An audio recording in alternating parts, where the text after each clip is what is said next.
Waqt intervista għal Pinnis Marsa Xlok, il-Prim Ministru u mexxej Laburista Roberta Bela irrimarka li l-Gvern se jippreżenta budget ta' kuraġġ u direzzjoni strateġika ta' viżjoni għall-10 snin li ġejjin. Dwar l-isfidi tal-oli tal-ħajja Dr. Bela qal li pajjiżna qiegħed jiġġieled din l-isfida bis-sussidji b'saħħithom fil-prezzijiet tal-enerġija u l-fuels. Deċiżjoni oħra strateġika kienet li nżommu il-prezzijiet tad-dawl stabbli u tal-ilma.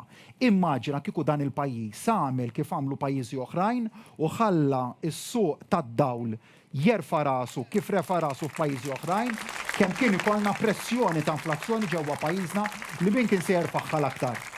Iż-żgħir u l-middle class, l-ikbar pis li kien se jiġi merfuħ, kieku aħna ħadna deċiżjoni li għollejna d-dawl u l-ilma u l-fuels, kien se jerfaħħa l-iktar iż-żgħir u min jiflaħ l-inqas. U assigura l-għajnuna favur prezzijiet stabbli tal-enerġija se tibqa' filwaqt li se jtejjeb il-mekkaniżmu addizzjonali għall-oli tal-ħajja lil familji vulnerabbli anke kirata l-inflazzjoni tonqos. Waqt din l-intervista mal-tur tal-Malta Daily kien kutajjar, il-Prim Ministru Roberta Bela tkellem dwar l-iskeda nazzjonali tal-iskart. Hawnhekk semma wkoll li dan wassal ftit jibsaħħtu fir-riċiklat f'pajjiżna hekk kif l-aħħar ġimgħat dan żdied b'35%. Semma li għad hemm sfidi dwar l-iskart speċjalment fejn huma żoni turistiċi. Sostna li dwar is-suġġett bil-kontra tal-Gvern, il-Partit Nazzjonalista qed jirrikorri għal politika tal-passat dik li tiffavorixxi il-miżbliet.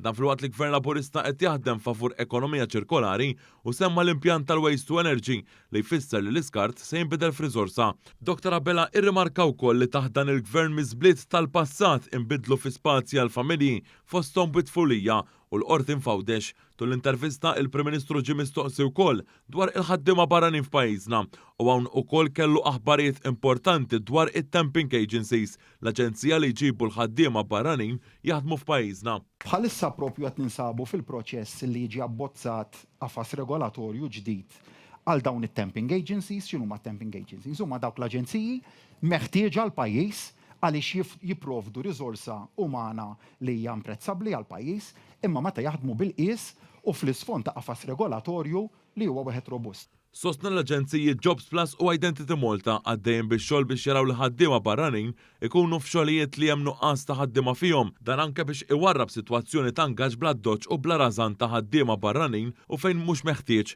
Fil-fatt Dr. Bela spjega li ħaddiema barranin iridu jgħinu fl-iżvilupp ekonomiku ta' kwalità biex l-ekonomija Maltija tkompli tikber waqt li l-Maltin u l-Awċin ikollhom ħajja ta' kwalità aħjar. U għasostna u koll il-komunitajiet iridu ikunu siguri u notfa, dan anke permezz ta' preżenza qawwija fit-toroq mill-forzi tal-ordni. Il-Prim Ministru qal ukoll il-Gvern se jkun qed jappoġġja iżjed lill-Kunsill Lokali favur ibliet u rħula isbaħ.